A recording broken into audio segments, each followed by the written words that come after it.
Isang malaking tagumpay ang ginanap na premiere night ng Nora Honor at Kokoy Laurel documentary film noong Mayo 26, 2026 sa Lime Resort Hotel.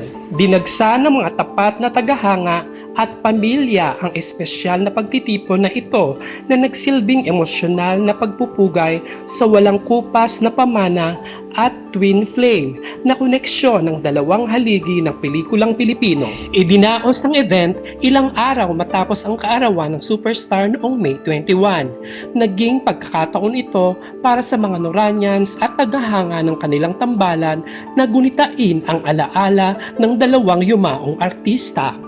Personal na dinaluhan ng anak ni Ate Guy na si Ian De Leon ang okasyon upang magpasalamat sa pamilya Laurel kay Tita Connie at sa mga fans na nag-organisa ng proyekto.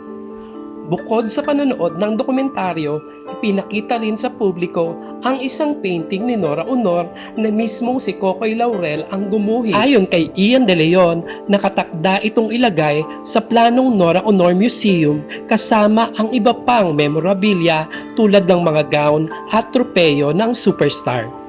Present sa okasyon ang ilang personalidad tulad ng mga awit na si Gerald Santos at iba't ibang pinuno ng Universal Guy and Kokoy Fans Club.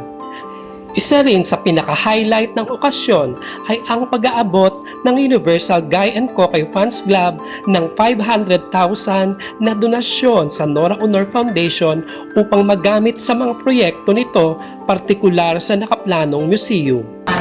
And say thank you Ian and the Nora Honor Enterprise for granting us the license to come up with this beautiful documentary. I do not know what the next move is, but we do not know what tomorrow brings.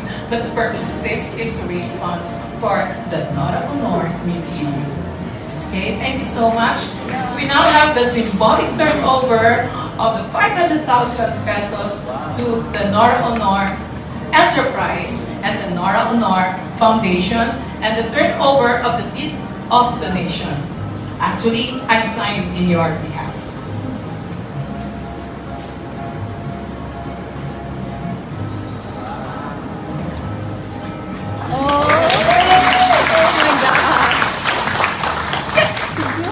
Naging makabuluhan ang tagumpay na ito dahil ito ang kauna-unahang docu-series na nailabas para sa iconic tandem matapos silang pumanaw noong nakaraang taon 2025. Nagpapatunay lamang ito na buhay pa rin sa puso ng mga Pilipino ang pagmamahal sa tambalang Guy and Kokoy.